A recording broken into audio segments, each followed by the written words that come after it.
Hey guys, welcome back to Manisha commerce classes.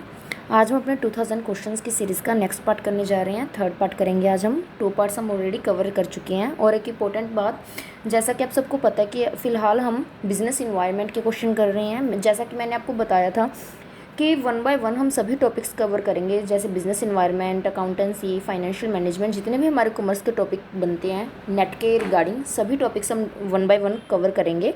तो सबसे पहले हम जो टॉपिक कवर कर रहे हैं वो हमारा बिज़नेस इन्वायरमेंट का टॉपिक है। वैसे मैं सभी टॉपिक्स की अलग अलग से प्लेलिस्ट बना दूँगी। तो चलिए स्टार्ट करते हैं हम अपने आज के फर्स्ट क्वेश्चन से। और अगर आपने लास्ट की वीडियोस नहीं देखी हैं तो उनका लिंक मैंने नीचे डिस्क्रिप्शन में दे दिया है, वहाँ पर जाके देख सकते हैं। तो चलिए स्टार्ट करते हैं फर्स्ट क्वेश्चन से। आज का फर्स्ट क्वेश्चन है हमारा, विच one is not the main objective of fiscal policy in India. India में जो फिस्कल पॉलिसी है उसका मेन ऑब्जेक्टिव क्या नहीं है, क्या नहीं है। तो ऑप्शंस है हमारे, to increase liquidity in the economy, या फिर to promote price stability. C option है हमारा, to minimise the inequalities of income and wealth, या फिर to promote employment and opportunity. तो इसका सही आंसर होगा हमारा option number A, to increase liquidity in the economy, because to promote price stability, to minimise the inequality of income and wealth, या फिर to promote employment opportunity, ये सभी हमारे फिस्कल पॉलिसी के मेन ऑब्जेक्टिव्स हैं। जो to increase liquidity in the economy है, ये हमारा फिस्कल पॉलिसी का मेन ऑब्जेक्टिव नहीं है, ये हमारा मॉनेटरी पॉलिसी का ऑब्जेक्टिव है। नेक्स्ट क्वेश्चन है हमारा question number 62, which one is not an element of internal environment. Internal environment, जैसा कि आप सबको पता है, इंटरनल इन्वायरमेंट जो बिजनेस का इन्वायरमेंट होता है, बिजनेस का इंटरनल इन्वायरमेंट होता है जिसे बिजनेस कंट्रोल कर सकते हैं। तो क्या नहीं है इंटरनल इन्वायरमेंट का पार्ट। फर्स्ट ऑप्शन है हमारा marketing capability, second is operational capability, third is money and capital market, या फिर पर्सनल कैपेबिलिटी। जैसा कि देखने से ही पता चल रहा है कि बिजनेस क्या नहीं कंट्रोल कर सकते, ऑब्वियस है, मनी एंड कैपिटल मार्केट को वो कंट्रोल नहीं कर सकते। तो इंटरनल एनवायरनमेंट का पार्ट कौन नहीं है, money and capital market. C will be our right answer. Next question है हमारा question number 63, environment degradation does not consist of। Options हैं, land degradation and soil erosion, second is problem of overgrazing and ecological degradation, या C floods, D none of the above. Doesn't consist मतलब environment degradation किन किन चीज़ों से नहीं होता, but in सबसे तो इन्वायरमेंट डिग्रेडेशन हो ही रहा है, ठीक है ना। लैंड डिग्रेडेशन से भी हो रहा है, सॉइल इरोजन से भी हो रहा है, ओवरग्रेजिंग से भी होता है, ऑब्वियस है, फ्लड से भी होता है। तो इसका सही आंसर क्या होगा हमारा, none of the above. Option D will be our right answer. Next question number 64, liberalisation means. Liberalisation का मतलब क्या है। तो ऑप्शंस है हमारे, reducing the number of reserved industries from 17 to 8, या फिर liberalising the economy, trade and industry from unwanted restrictions. या तो इंडस्ट्रीज़ की संख्या को कम करना, रिजर्व्ड इंडस्ट्री की संख्या को कम करना, या फिर अनवांटेड रिस्ट्रिक्शंस को हटाना, या फिर सी है जो हमारा ऑप्शन, इसमें क्या है, opening up of the economy to the world market by attaining international competitiveness. या फिर हमारी जो इकोनॉमी है उसको वर्ल्ड मार्केट के लिए ओपन अप कर देना, या फिर free determination of interest rates. तो इसका सही आंसर क्या होगा, सही आंसर होगा हमारा option number C, that is opening up of the economy to the world market by attaining international competitiveness. हाँ जी, नेक्स्ट क्वेश्चन है हमारा question number 65, dash is an economic system based on the principles of free enterprise. Options हैं हमारे, capitalism, socialism, mixed economy, या फिर Marxism. ये तो हम पहले भी बहुत बार डिस्कस कर चुके हैं। फ्री एंटरप्राइज का मतलब क्या है कि जहाँ पे गवर्नमेंट की इंटरवेंशन नहीं होती, जहाँ पे गवर्नमेंट इंटरफेरेंस नहीं करती, तो वो कौन सा सिस्टम होगा, ऑब्वियस है कैपिटलिज्म, क्योंकि जो सोशलिज्म है वो तो फुली गवर्नमेंट द्वारा ओन्ड होता है। तो हमारा क्या आंसर आएगा इसमें, कैपिटलिज्म। नेक्स्ट क्वेश्चन है हमारा question number 66, which among these can be a condition for the success of privatisation. इनमें से कौन सी कंडीशन हो सकती है प्राइवेटाइजेशन की सक्सेस के लिए। ऑप्शंस है हमारे, first is alternative institutional arrangement, second is barriers to enter the market, third is measurability of the performance, या D all of the above.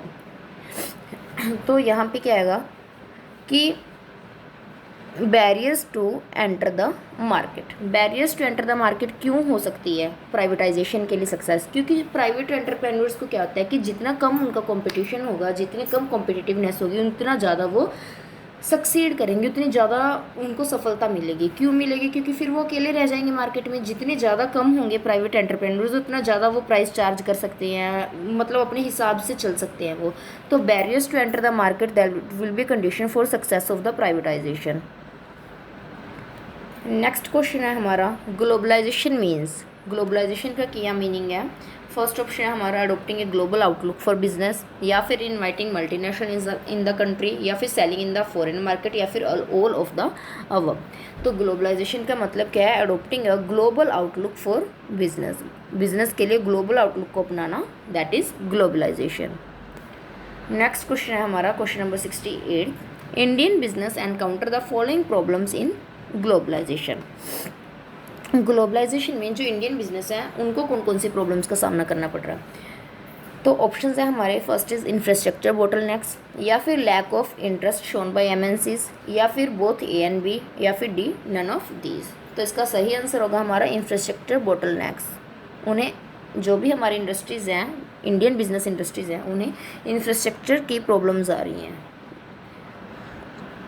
Next question है हमारा question number 69, which among this is not a key global force impacting the Indian economy. Question number 69 था जो, वो क्या कह रहा है कि इनमें से जो कौन सा ग्लोबल फोर्स नहीं है जो इंडियन इकोनॉमी को इम्पैक्ट करता है। कौन कौन से हैं देखते हैं। ऑप्शंस हैं हमारे। Option number first dynamics of capital flow, second is integrating role of purchasing, third is integrating role of technology, या फिर need for attitudinal changes. Obvious है need for attitudinal changes. Next question है हमारा, which of the following is a vital question in the economy system. Option है हमारे, what to produce, या how to produce, या फिर फॉर होम टू प्रोड्यूस, या for all of the above. मतलब क्या इकोनॉमिक सिस्टम में जो हमारा वाइटल क्वेश्चन, बहुत बड़ा क्वेश्चन क्या है कि किसके लिए प्रोड्यूस करना है, क्या प्रोड्यूस करना है, कैसे प्रोड्यूस करना है। ऑब्वियस है ये सभी हमारे क्वेश्चंस हैं कि क्या प्रोड्यूस करना है, कैसे प्रोड्यूस करना है, किसके लिए प्रोड्यूस करना है। That are vital questions in the economic system. So हमारा यहाँ पे आंसर होगा D, all of the above. Next question है हमारा, which among these is not an objective of the planning. Planning का ऑब्जेक्टिव क्या नहीं है? ऑप्शंस है हमारे, economic growth, second is setting of heavy industries, third is modernisation, या D none of these. तो हमारी जो प्लानिंग है उसका मेन ऑब्जेक्टिव क्या नहीं है? That is setting of heavy industry. Setting of heavy industry is not an objective of planning. Next question है, pollution monitoring and control is done by. Pollution monitoring and control किसके द्वारा किया जाता है? Options है हमारे, central board for prevention and control of water pollution, या फिर central board for pollution control, या फिर सेंट्रल गवर्नमेंट, या फिर नन ऑफ द अबव। तो इसका सही आंसर है जो हमारा वो होगा central board for prevention and control of water pollution. जो central board for prevention and control of water pollution है, इनके द्वारा ही पोल्यूशन की मॉनिटरिंग की जाती है और इनके द्वारा ही पोल्यूशन को कंट्रोल किया जाता है। Next question number 73, micro factors of external business environment does not include. जो माइक्रो फैक्टर्स हैं एक्सटर्नल बिजनेस इन्वायरमेंट के, उसमें क्या इंक्लूड नहीं होता? तो ऑप्शंस है हमारे, first is competitors, second is customers, third is government policy, and D none of these. तो ऑब्वियस है इसमें जो गवर्नमेंट पॉलिसी है that is not a micro factor. Next question है हमारा, company images and brand equity is factor affecting business. Options हैं externally, B internally, या C government policy, या डी नन ऑफ दीज। तो इसका सही ऑप्शन होगा हमारा एक्सटर्नली, क्योंकि जो कंपनी की इमेज है या फिर ब्रांड इक्विटी है ये एक्सटर्नली बिजनेस को अफेक्ट करते हैं। नेक्स्ट क्वेश्चन है हमारा question number 75, consumer protection in India is ensured by. जो कंज्यूमर प्रोटेक्शन है इंडिया में वो किसके द्वारा इंश्योर की जाती है? ऑप्शंस हैं हमारे, consumer protection act 1946, consumer protection act 1986, या फिर कंज्यूमर प्रोटेक्शन एक्ट 1990, या कंज्यूमर प्रोटेक्शन एक्ट 1968। तो इसका सही आंसर क्या होगा हमारा? Option number B, that is consumer protection act 1986। हाँ जी। नेक्स्ट क्वेश्चन है हमारा, which among this is not restrictive trade practices. इनमें से कौन से रेस्ट्रिक्टिव ट्रेड प्रैक्टिस नहीं है? ऑप्शंस हैं tie up sales, B price discrimination, C manipulation of prices, D all are restrictive trade practices. तो इसका सही आंसर क्या होगा? इसका सही आंसर होगा manipulation of price, that is not a restrictive trade practice. हाँ जी, नेक्स्ट क्वेश्चन है हमारा, which of the following is not an instrument of monetary policy. इनमें से मॉनेटरी पॉलिसी का इंस्ट्रूमेंट कौन सा नहीं है? ऑप्शंस हैं डेफिसिट फाइनेंसिंग, या फिर स्टैट्यूटरी लिक्विडिटी रेशो, या फिर कैश रिजर्व रेशो, या फिर ओपन मार्केट ऑपरेशंस। तो जो डेफिसिट फाइनेंसिंग है, इसमें जो डेफिसिट फाइनेंसिंग है वो मॉनेटरी पॉलिसी का इंस्ट्रूमेंट नहीं है। एसएलआर, सीआरआर या ओपन मार्केट ऑपरेशन, ये तीनों ही हमारे मॉनेटरी पॉलिसी के इंस्ट्रूमेंट्स हैं, इनसे हम मॉनेटरी पॉलिसी को कंट्रोल करते हैं। हाँ जी, नेक्स्ट क्वेश्चन है हमारा question number 78। The MRTP act 1969 was abolished in. MRTP act है, जो एमआरटीपी एक्ट की फुल फॉर्म मैं आपको पहले ही बता चुकी हूँ, monopolies and restrictive trade practices act 1969, ये कब एबोलिश किया गया? इसकी जगह पे अब कौन सा एक्ट आया है? पहली बात तो इसकी जगह पे आया है नया कॉम्पिटिशन एक्ट कॉम्पिटिशन एक्ट 2002। इसका मतलब क्या है कि ये 2002 में एबोलिश कर दिया गया और इसकी जगह पे कॉम्पिटिशन एक्ट 2002 है जो वो आ गया है। नेक्स्ट क्वेश्चन है, when a company take over another one and clearly become a new owner, the action is called। जब कोई कंपनी किसी और कंपनी को टेक ओवर कर लेती है और न्यू ओनर बन जाती है, तो उस एक्शन को हम क्या बोलते हैं? ऑप्शन है merger, B acquisition, C strategic alliance, या D none of the above. तो हम उसे क्या बोलते हैं? हम उसे बोलते हैं एक्विजिशन, कि हमने उस कंपनी को एक्वायर कर लिया। So B option is the right one. Next question है हमारा question number 80। Globalization is a term used to describe the process of removal of restrictions on which of the following. Options हैं foreign trade, B investment, या both A and B, या फिर none of the above. तो globalization में क्या है कि जो रिस्ट्रिक्शंस हैं वो दोनों से ही हट जाती हैं, फॉरेन ट्रेड से भी रिस्ट्रिक्शंस हट जाती हैं और इन्वेस्टमेंट से भी। मतलब क्या है, एक कंट्री है जो और अदर कंट्रीज़ में भी ट्रेड कर सकती है, उनसे परचेज़ कर सकती है, उन्हें सेल कर सकती है, और अदर कंट्रीज़ में इन्वेस्ट भी कर सकती है, और उस कंट्री में भी दूसरी कंट्रीज़ के लोग हैं जो वो इन्वेस्ट कर सकते हैं। तो इसका सही आंसर क्या होगा? Both A and B, that is option number C. Question number 81। India abolished the quantitative restrictions on imports of 1429 items in 2000 and 2001 as per the commitment to which of the following। India है जो उसने अपने quantitative restrictions हैं जो 1429 item से 2000 में और 2001 में अपनी कमिटमेंट के अकॉर्डिंग हटा ली हैं। तो कौन सी कमिटमेंट है इंडिया की? ऑप्शंस ये है हमें, साफ्टा, बी गाट, या सी WTO, या डी नाम। तो इसका सही आंसर आएगा WTO। WTO मतलब world trade organisation. World trade organisation के साथ इंडिया ने जो कमिटमेंट की थी उसके अकॉर्डिंग इंडिया ने अपनी क्वांटिटेटिव रेस्ट्रिक्शंस है जो उसको एबोलिश कर दिया है, हटा लिया है। हाँ जी, नेक्स्ट क्वेश्चन है हमारा question number 82। The concept of small scale industries was brought to fore by the. Options है हमारे industrial policy resolutions 1948, industrial policy resolution 1956, industrial policy statement 1977, या फिर नन ऑफ द अबव। तो इसका सही आंसर होगा हमारा option number C, industrial policy statement 1977। हाँ जी, नेक्स्ट क्वेश्चन है हमारा question number 83। Which of the following doesn't fall within the jurisdiction of MRTP commission. MRTP commission की जुरिस्डिक्शन में कौन कौन से नहीं आते हैं?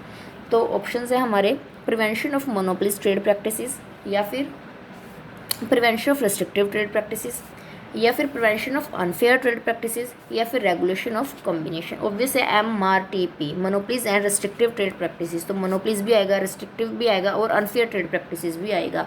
क्या नहीं आएगा इसमें? ऑब्वियस है regulation of combination. So D will be our right answer.